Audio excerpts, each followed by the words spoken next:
Ladies and gentlemen, citizens of the universe, this is Roster Watch.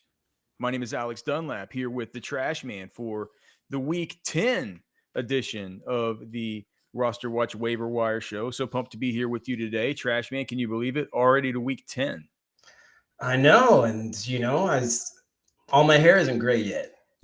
it definitely it flies by and it doesn't. You know what I mean? It's wild.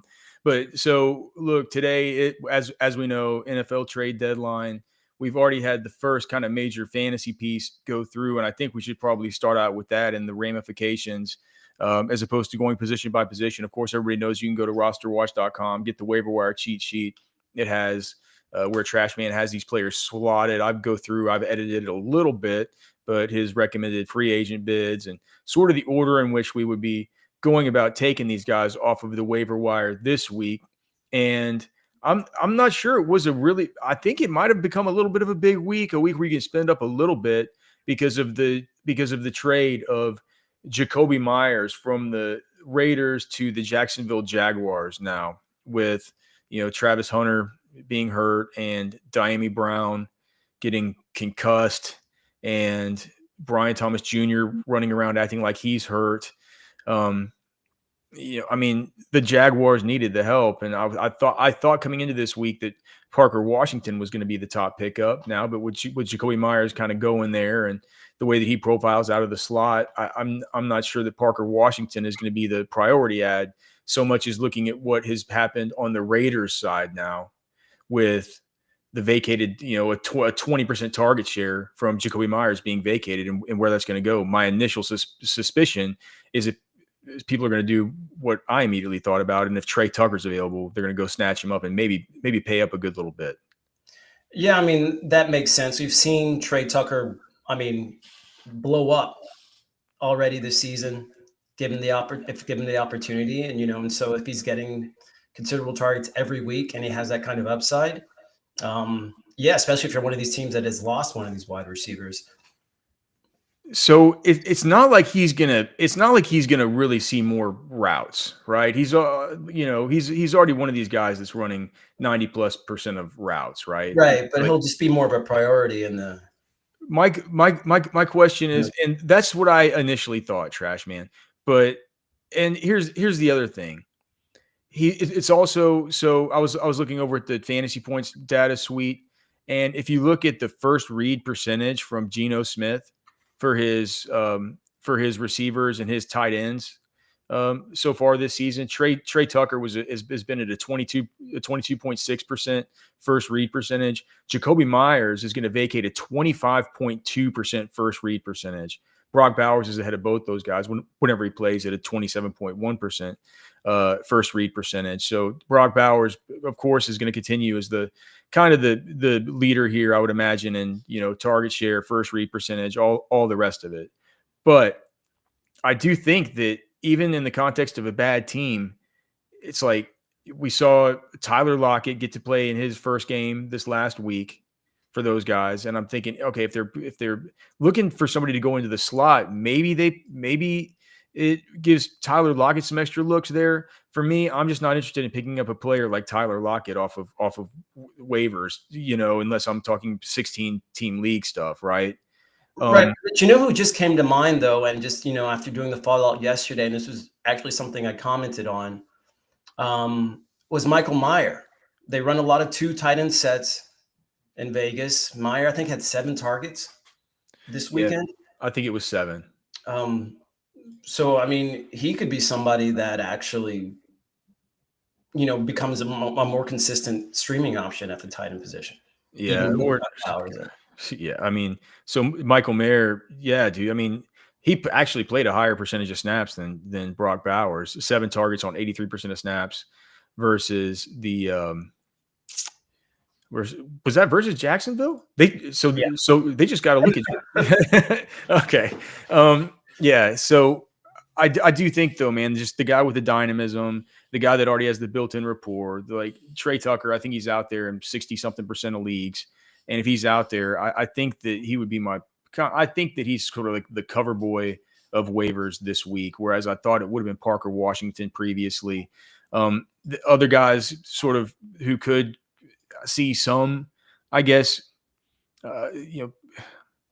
some boost from this fallout. Would you prefer to pick up Dante Thornton or Jack Besh, who they spent a second round pick on this year, but Dante Thornton, who they drafted a couple rounds later, was the guy getting work with the ones at least to start the season.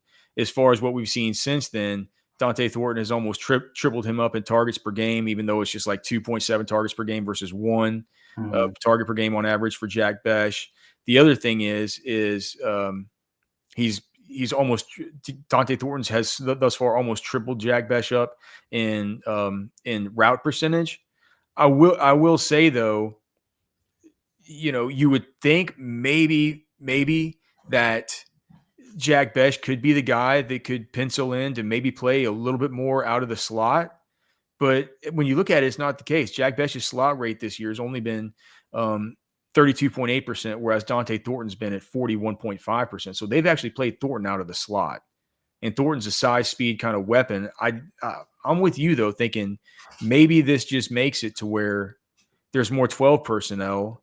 But even if there is more 12 personnel, who is the other outside receiver besides Trey Tucker? Trey Tucker's the one that we know is going to be kind of the lead dog. Right. So Trey Tucker for me this week's kind of big ad. I know we usually start out with running back, but wanted to address sort of the elephant in the room here and make sure that, if trade news breaks after this show's over, we're going to make sure that we're updating the waiver wire cheat sheet. If something happens, Breece Hall gets traded or something like that, of course, it's going to make Isaiah Davis the player who you go and, you spend all the monies on and stuff, but we just don't have any of that information just yet. We'll keep an eye out during the show. But speaking of Isaiah Davis, let's talk about.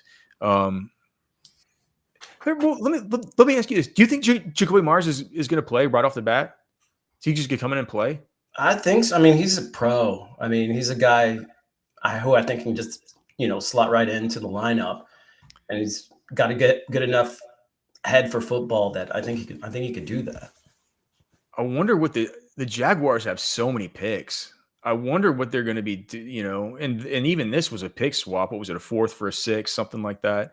But it's like, I feel like they have some holes that they might want to be plugging. I wouldn't be surprised if they're in the market. I wouldn't be surprised if we see them trade for some other guys. I mean, they need defensive line help. They need help in the defensive backfield. They need a tight end. I think Brenton Strange is coming back soon, but they certainly need tight end help. I mean, they could use a big body at the running back position. Well, wasn't there a guy named Tank Bigsby who they had before? I wouldn't say he's a big body. Bigger body. I mean, and Tank Bigsby could be. I mean, I haven't heard anything about Saquon Barkley yet this week. Yeah. That he was, questionable coming out of week 8. Tank Bigsby needs to be on he needs to be on this waiver wire cheat sheet. He is. Okay. I didn't see where he is. Is he just pretty high up? He is? Mm-hmm. Did he get erased somehow? Oh no, there he is. Right. He's actually he's like the highest up as far as these.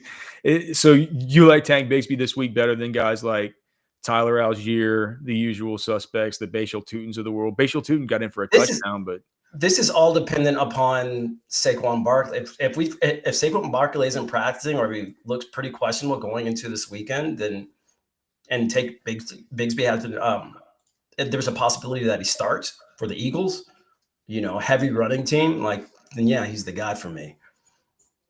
But it's just there hasn't been any any official news or any real good reporting on it.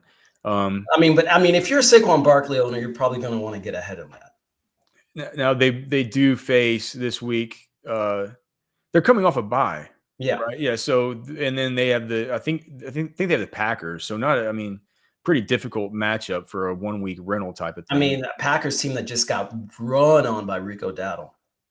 That's true.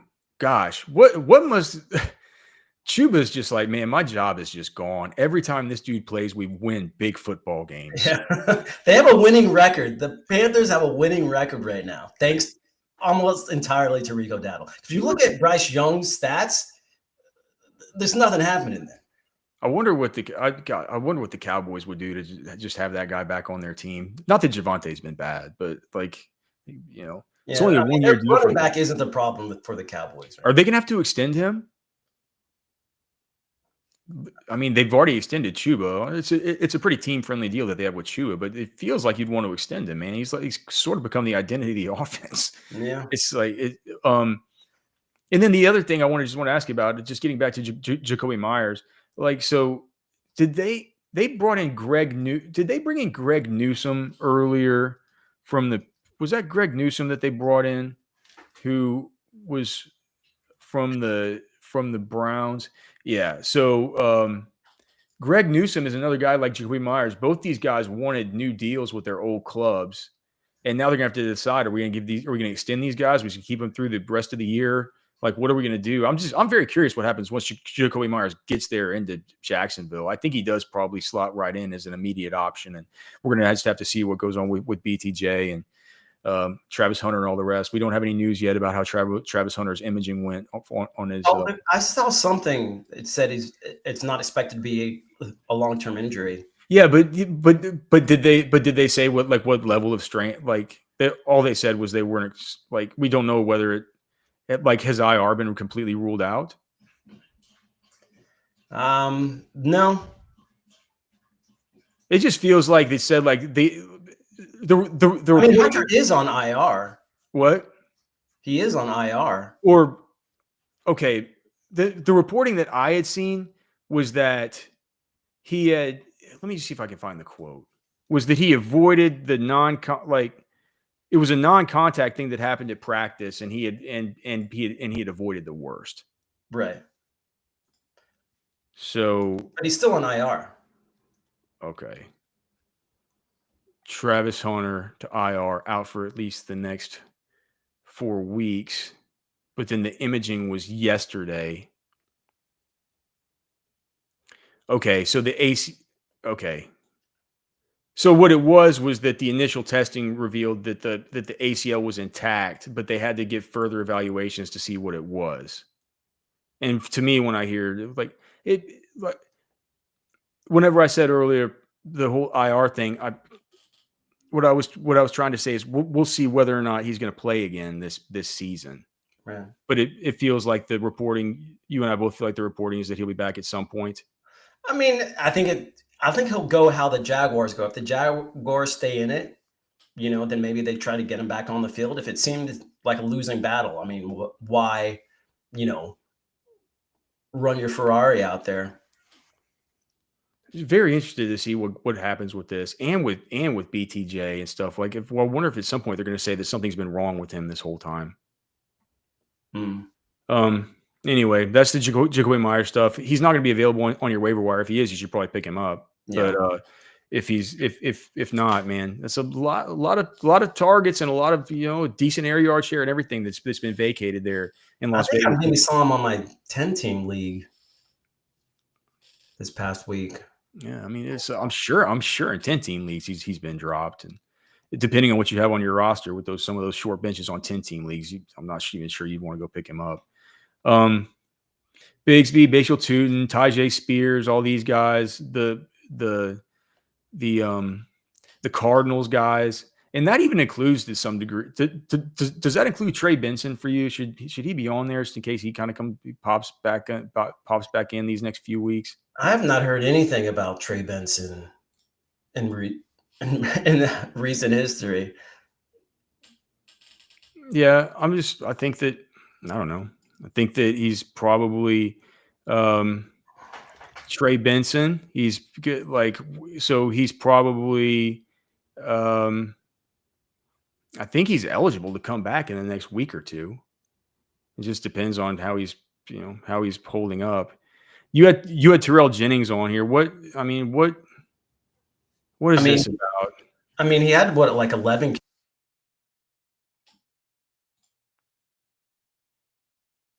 He had what? 11 carries this past week. And let me take a look at these stats again, but he had a decent line. in comparison to Trevion. I don't know. I just, like that whole situation seems really weird, and I'm just are you is this in anticipation of you think Ramondre is going to be out for an extended period? I mean, I don't know. I mean, but if he is, he's gonna. I mean, then Jennings had what? He had 12 touches this past week. Um, Scored his first touchdown. It was 25% of snaps. Whereas Yeah, but it was it looks like he would be their goal line guy. he looks like a fullback to me, man. I mean, so does Ramondre Stevenson. You know, well, fair enough. Obviously, they're never going to give all the work to Trevion. Trevion didn't really get it done too well in the stat sheet. He didn't kill you this last I week. mean, like right now, if you're getting 12 touches from a running back right now, probably makes sense to add him. At wide receiver is the tier underneath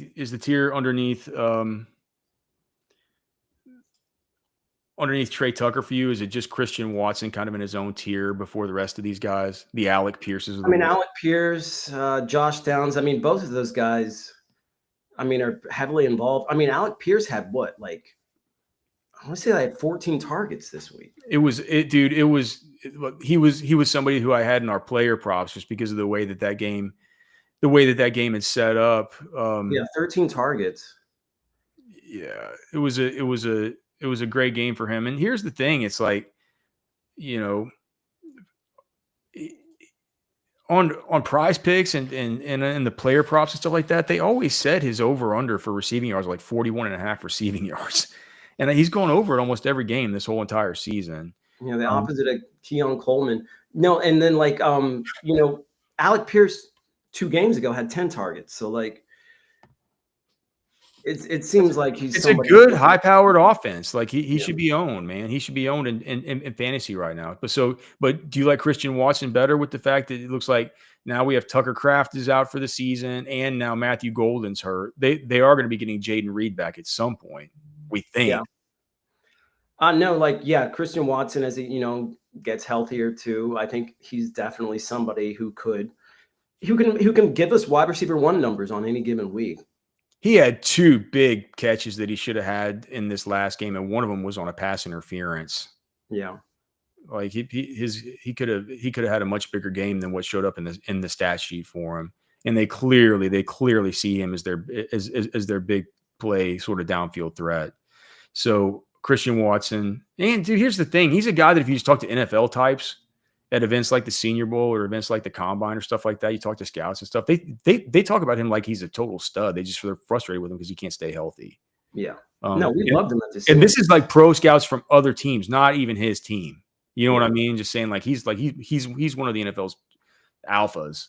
So if he's out there, make sure and pick him up. I think Parker Washington is still worth a pickup. Torrey Horton, I think now that was mainly due to Cooper Kupp last night, but he's shown enough. He's shown enough to where he could probably be on your roster. The one thing that I will say is, if I have my starting wide receivers and they're basically locked in, and I have like one good backup wide receiver, I'm not using the waiver wire to bench to be able to hold on to these guys like Torrey Horton or Parker Washington or any of these guys. I think that Trey Tucker and Christian Watson are different because they can be actual difference makers on your starting roster, especially with bye weeks. This week you don't have Rashee Rice, right? This week you don't have CeeDee Lamb, stuff like that. I mean, but then to me, Kayshon Boutte has to be in the conversation too. He's a little hurt, but he's a little hurt. But if he's starting, if he's playing, I mean, like he's scored in 3 straight games, gone over 55 yards in 3 straight games.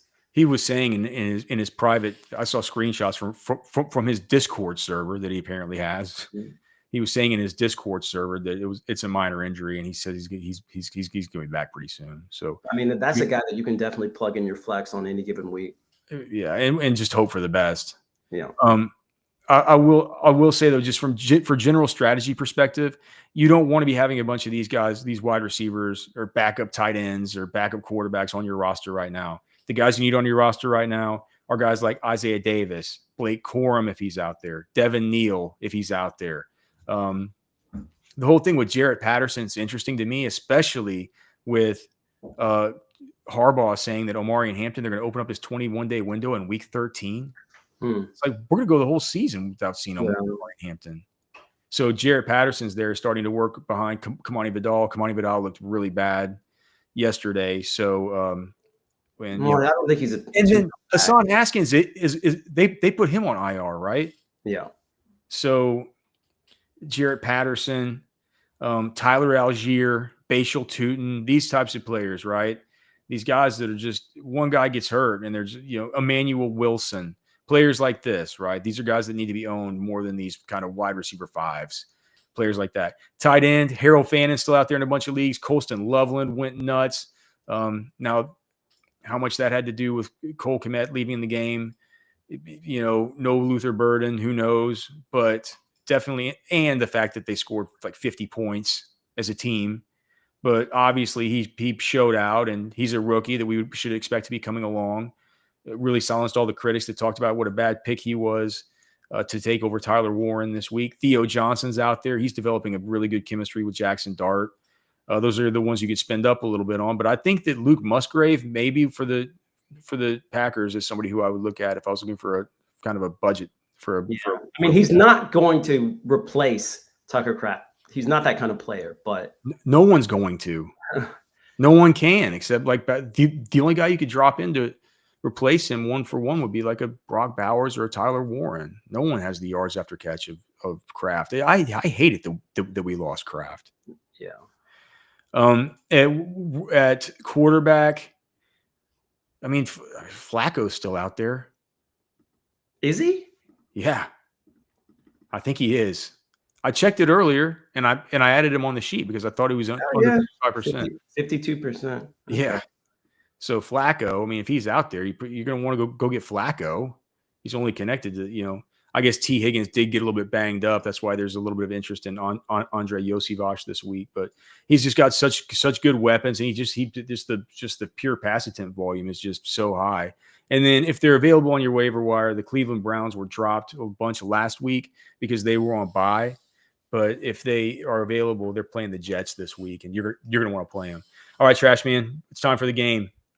Can you drop them? Can you drop these players? You ready to go? Yep. Okay. Can you drop Keon Coleman? Been dropped. Can you drop Matthew Golden? Outside of Dynasty. Yes, we're talking just redraft here. Yeah.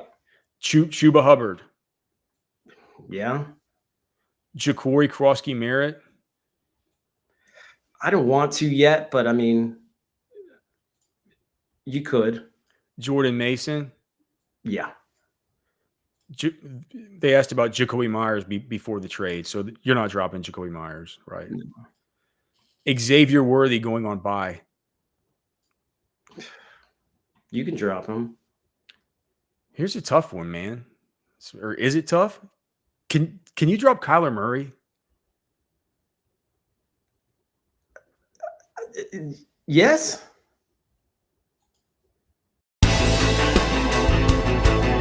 This is Anthony Richardson. You're listening to RosterWatch. This is AJ Brown, and you're listening to RosterWatch. This is Josh Allen, and you're listening to RosterWatch.